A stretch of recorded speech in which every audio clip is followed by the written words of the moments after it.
বাঞ্ছাকল্পতরুভ্যশ্চ কৃপাসিন্ধুভ্যেব চ পতিতানাং পাবনেভ্যো বৈষ্ণবেভ্যো নমো নমঃ।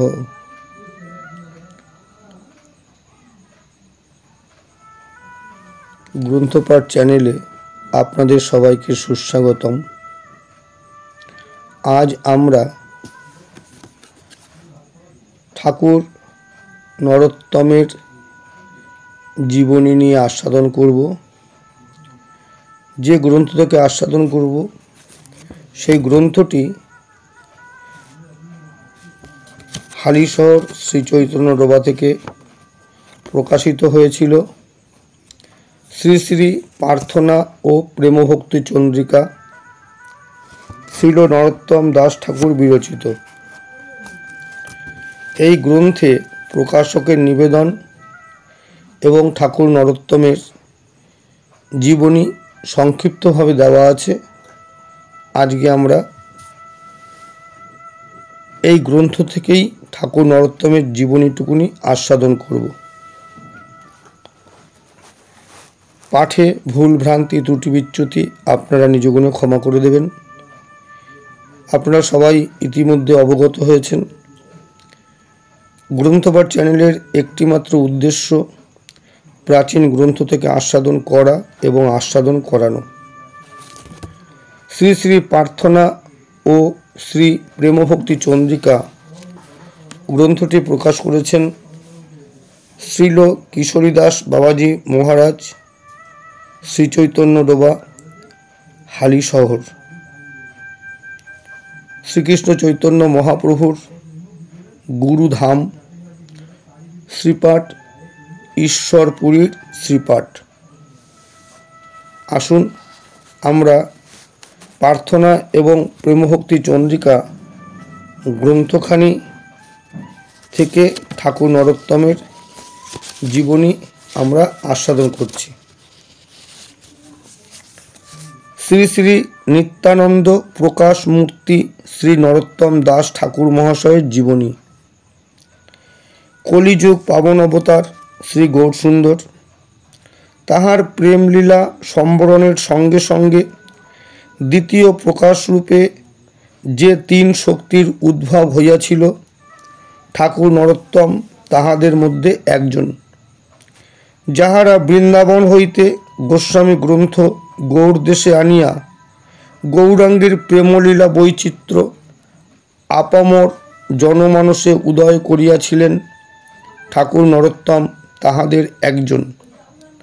প্রভু নিত্যানন্দের প্রেম শক্তির প্রকাশী ঠাকুর নরোত্তম। শ্রীমন মহাপ্রভু বৃন্দাবন যাত্রাকালে গৌড় দেশে আগমন করত কানাইর নাটশালা হইতে প্রত্যাবর্তন পথে পদ্মা গর্ভে প্রেম শক্তি রক্ষা করিয়া আসেন। তথাহি শ্রী প্রেমবিলাস অষ্টম বিলাস শ্রীপাদ বলে প্রেম ভালো রাখো প্রভু, গ্রাম উজাড় হয় ইহা নাহি দেখি কভু। প্রভু বলে পদ্মাবতী ধরো প্রেম লহ, নরোত্তম নামে প্রেম তারে তুমি দিও। নিত্যানন্দ সহ প্রেম রাখিল তোমার স্থানে, যত্ন করি ইহা তুমি রাখিবা গোপনে। পদ্মাবতী বলে প্রভু কর নিবেদন, কেমনে জানিব কার নাম নরোত্তম। যাহার পরশে তুমি অধিক উছলিবা, সেই নরোত্তম প্রেম তারে তুমি দিবা। প্রভু কহে এই সব যে কহিলা তুমি, এই ঘাটে রাখো প্রেম আজ্ঞা দিল আমি। আনন্দিত পদ্মাবতী রাখিলেন তটে, বিরলে রাখিল প্রেম বিরল যে ঘাটে। কতদিনে ঠাকুর নরোত্তম গরানহাট পরগনার খেতুরি গ্রামের অধিপতি কৃষ্ণানন্দ দত্তের পুত্ররূপে মাঘী পূর্ণিমা তিথিতে আবির্ভূত হন। কৃষ্ণানন্দের পুত্র রামকান্ত ও নরোত্তম। রামকান্তের পুত্র রাধাবল্লভ, কৃষ্ণানন্দের পত্নী নারায়ণী, ভ্রাতা পুরুষোত্তম, পুরুষোত্তম পুত্র সন্তোষ দত্ত, তথাহি নরোত্তম বিলাস। প্রথম বিলাসে শ্রী পুরুষোত্তম অগ্রজ কৃষ্ণানন্দ দত্ত, তার পুত্র নরোত্তম বিদিত সর্বত্র। শ্রী মহাশয়ের জ্যেষ্ঠ ভ্রাতা রামকান্ত, তার পুত্র শ্রী রাধা বল্লভ মহাশান্ত। আবাল্য বৈরাগী কৃষ্ণ প্রেম অনুরাগী পুত্রের ভাব দেখিয়া পিতামাতা সবসময় উদ্বিগ্ন, পাছে কোনো সময় সংসার ত্যাগ করে, সেই চিন্তায় বিহল। হঠাৎ একদিন প্রাতে নরোত্তম একাকী পদ্মাবতী স্নানে গিয়া প্রভু নিত্যানন্দের রক্ষিত প্রেম সম্পদ লাভ করেন, তথাহি প্রেমবিলাস। পদ্মাবতী কহে, তুমি রাখিবা বা কতি, খাইলে মত্ততা হবে শুনো মহামতি। পদ্মাবতী স্থানে প্রেম হাত পাতি লইলা, তৃষ্ণাতে আকুল দেহ ভক্ষণ করিলা। ভক্ষণ মাত্রেতে দেহ হইল গৌর বর্ণ, হাসে কান্দে নাচে গায়ে প্রেম হইল পূর্ণ। এইভাবে পদ্মাবতী সমীপে প্রেমধন লাভ করার সঙ্গে সঙ্গে কৃষ্ণকান্তি দেহ গৌরকান্তি হইল এবং অপ্রাকৃত প্রেম বৈভবে বিহল হইয়া প্রেমানন্দে নৃত্যগীত করিতে লাগিলেন। এদিকে পিতামাতা পুত্রের সন্ধানে পদ্মাবতী তীরে আসিয়া পুত্রের বর্ণান্তর ঘটায় সহসা চিনিতে পারিলেন না। কতক্ষণে নরোত্তমের বাহ্যাবেশ ঘটিলে পিতামাতার বন্দনা করিলেন। পিতামাতা তাহার পুত্রকে চিনিতে পারিলেন। তদবধি নরোত্তম বৃন্দাবন যাবার জন্য ব্যাকুল হইলেন। কৃষ্ণদাস নামক জনৈক বৈষ্ণব মুখে গৌরলীলা শ্রবণ প্রসঙ্গে শ্রীনিবাস আচার্যের মহিমা শুনিয়া তাহার সহিত মিলিত হইবার জন্য উদ্বিগ্ন হইয়া পড়িলেন। গৌরভক্তবৃন্দের মহিমা শ্রবণ করিয়া সপর্ষদ গৌর দর্শনের জন্য হৃদয়ে প্রবল আকুতির উদ্গম হইল। সহসা একদিন গৌরসুন্দর স্বপ্নে দর্শন প্রদানপূর্বক প্রভূত কৃপা প্রদর্শন করিয়া বলিলেন, অচিরে তোমার ব্রজপ্রাপ্তি ঘটিবে ও আমার প্রিয় লোকনাথের শিষ্যত্ব গ্রহণ করিবে। স্বপ্নে এই আদেশ পাইয়া নিদ্রাভঙ্গে নরোত্তম গৌর বিচ্ছেদ বিরহে অত্যন্ত ব্যাকুল হইলেন। পুনঃ নিদ্রা আকর্ষণ করিলে নিতাই গৌর সুন্দর দর্শন দিয়া তাহাকে সান্ত্বনা প্রদানপূর্বক বৃন্দাবন যাবার নির্দেশ প্রদান করিলেন। তারপর পিতা রাজকার্যে গমন করিলে মায়ের সমীপে প্রকারান্তরে আদেশ লইয়া গমন করিলেন। জায়গিরদার লোক মারফত তাহাকে আহ্বান করিলে নরোত্তমের গৃহত্যাগের পথ প্রশস্ত হইল। জায়গিরদারের লোকসঙ্গে বাহির হইয়া পথে তাহাদের সহিত বঞ্চনা করিয়া গৌর পাদপদ্ম স্মরণে নবদ্বীপ আদি ভ্রমণ করত ব্রজে যাত্রা করিলেন। 12 বর্ষীয় বালক নরোত্তম পদব্রজে ব্রজযাত্রা করিলেন। 3 দিবস উপবাসে পায়ে ব্রজ হইয়া চলিবার শক্তিহীন অবস্থায় বৃক্ষতলে পড়িয়া রহিলেন এবং আকুল প্রাণে ক্রন্দন করিতে করিতে বলিতে লাগিলেন, আমার ভাগ্যে আর ব্রজ দর্শন হইল না। এদিকে ভক্তবৎসল প্রভু ভক্ত দুঃখ নিবারণে ছদ্মবেশে দুগ্ধ লইয়া উপনীত হইলেন এবং বলিলেন, এই দুগ্ধ পান করিলে তোমার ব্রণাদি সুস্থ হইবে। তারপর নিদ্রা আকর্ষণ করিলে স্বপ্নে রূপ সনাতন দর্শন দিয়া বলিলেন, শ্রী গৌরাঙ্গ তোমায় দুগ্ধ প্রদান করিলেন। ইহা পান করিলেই তোমার দেহ সুস্থ হইবে ও বৃন্দাবনে পৌঁছাইতে পারিবে। স্বপ্নভঙ্গে নরোত্তম দুগ্ধ পান করিয়া বৃন্দাবন পথে চলিলেন। মথুরার বিশ্রাম ঘাটে পৌঁছাইয়া শুনিলেন রূপ সনাতন, কাশীশ্বর ও রঘুনাথ ভট্ট অপ্রকট হইয়াছেন। তাহাদের অন্তর্ধান শুনিয়া বিরহে ব্যাকুল হইলে তাহারা স্বপ্নে দর্শন দান করত তাহাকে সান্ত্বনা প্রদান করিলেন। তারপর বৃন্দাবনে পৌঁছাইয়া শ্রী গোবিন্দের মন্দিরে শ্রীজীব গোস্বামী সহ মিলিত হইলেন। তারপর প্রভু লোকনাথের পদাশ্রয়ে ও শ্রীজীব গোস্বামী সমীপে গোস্বামী শাস্ত্রাদি অধ্যয়ন করত ভজনে প্রবৃত্ত হইলেন। কিছুদিন পরে শ্রীনিবাস আচার্য সহ মিলন ঘটিল। তথাহি প্রেমবিলাস। 1 বর্ষ 3 মাস প্রভুর দর্শন। বৈশাখ মাসে আশ্রয় কইল প্রভু চরণ। অতিরিক্ত 3 মাস নিবেদন করি দোহার অবশ্চিত্ত ক্ষণেক সংরি।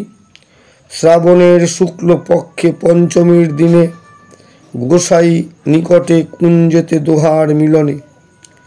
এইরূপে আচার্য প্রভুর সহিত মিলন ঘটিল।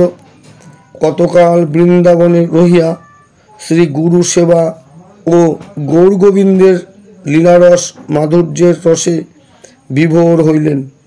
তারপর শ্রীজীব গোস্বামী সহ ব্রজবাসী বৈষ্ণবগণের আদেশে শ্রী রূপ সনাতন গোস্বামী পাদগণের গ্রন্থরাজি লইয়া শ্রীনিবাস শ্যামানন্দ সহ গৌড়ে আগমন করিলেন।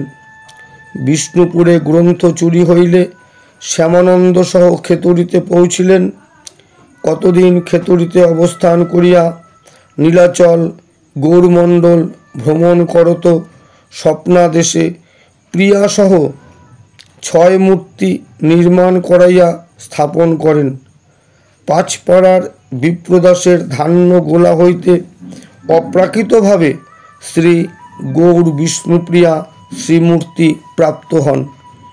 বিগ্রহ স্থাপন দিবসে সংকীর্তনকালে যে সুরতালের উদ্ভব ঘটিল তাহাই গরানহাটি সুর নামে অদ্যাপি সর্বজন বিদিত। উক্ত মহোৎসবে শ্রী জাণ্ডবা দেবী সহ গৌর উৎকলের প্রায় সমস্ত গৌরাঙ্গ পার্ষদগণ মিলিত হইয়াছিলেন। তথায় গৌর সুন্দর এক অপ্রাকৃত লীলার প্রকাশ করিলেন। সংকীর্তনের মধ্যে গৌরসুন্দর সপার্ষদে প্রকট হইয়া প্রকট অপ্রকটের অভিন্ন প্রকাশ করিলেন। তারপর রামচন্দ্র কবিরাজ সহ খেতুরি গ্রামে অবস্থান করিয়া ভজনাবেশে অতিবাহিত করিতে লাগিলেন।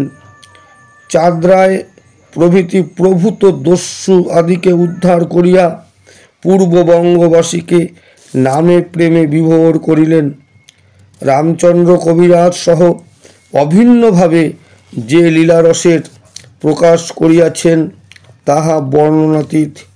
কিন্তু রামচন্দ্র কবিরাজ বৃন্দাবনে গমন করিয়া অন্তর্ধান করিলে বিচ্ছেদ বিরহে ব্যাকুল হইয়া যে ভাবের প্রকাশ ঘটিয়াছিল তাহাতে প্রার্থনা ও প্রেমভক্তি চন্দ্রিকাদি রাগমার্গীয় সাধ্য সাধন তত্ত্বের রস নির্যাসে উৎপত্তি ঘটে।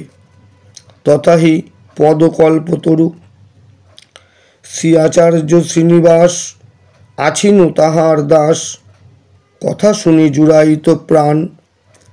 দেহ মোরে ছাড়ি গেলা, রামচন্দ্র না আইলা, দুঃখে জিউ করে আনচান।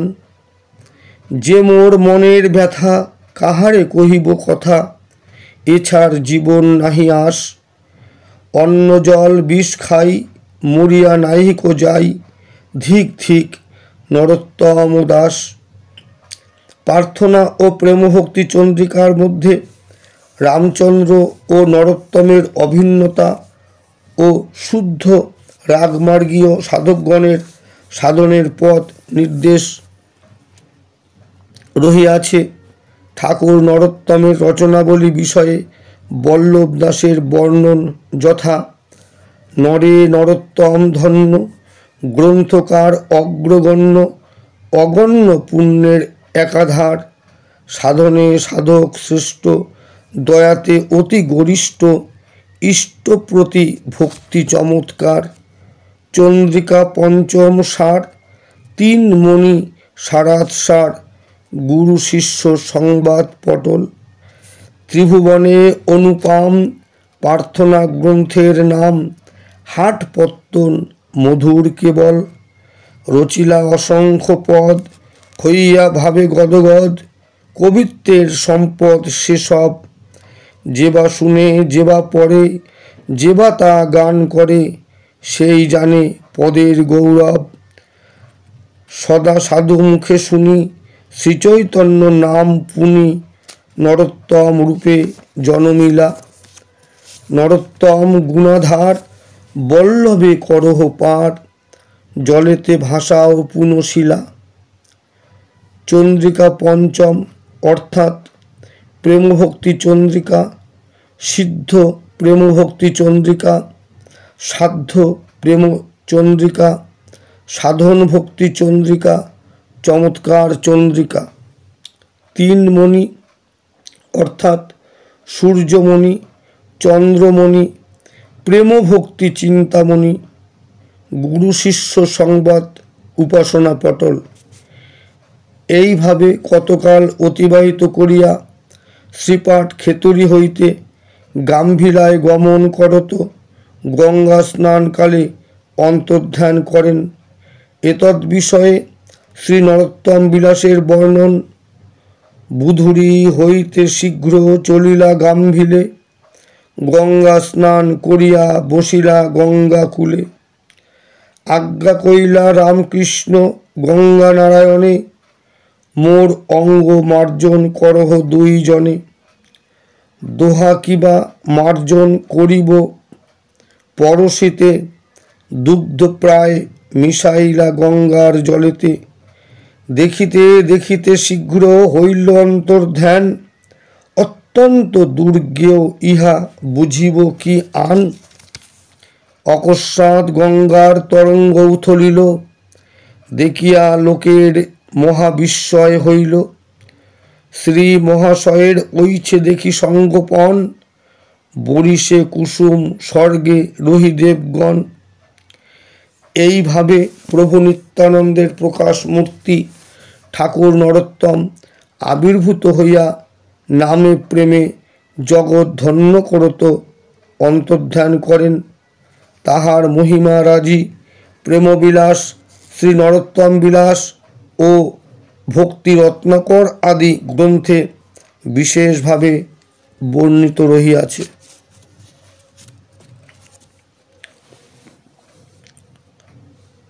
গৌরাঙ্গ বলিতে হবে পুলক শরীর, হরি হরি বলিতে নয়নে ববে নীর। আর কবে নিতাই চাঁদ করুণা করিবে, সংসার বাসনা মোর কবে তুচ্ছ হবে। বিষয় ছাড়িয়া কবে শুদ্ধ হবে মন, কবে হাম হেরব সেই বৃন্দাবন। রূপ রঘুনাথ বলি হইবে আকুতি, কবে হাম বুঝব সে যুগল প্রীতি। রূপ রঘুনাথ পদে রঘু মোর আস, প্রার্থনা করয়ে সদা নরোত্তম দাস। আজ আমরা অতি সংক্ষিপ্তভাবে ঠাকুর নরোত্তমের জীবনী আস্বাদন করলাম। ভুলভ্রান্তি ত্রুটি বিচ্যুতি আপনারা নিজ গুণে ক্ষমা করবেন। জয় নিতাই, জয় গৌর, জয় রাধা শ্যাম সুন্দর, জয় ভক্তবৃন্দ, জয় ভক্তিমতী মায়েদের।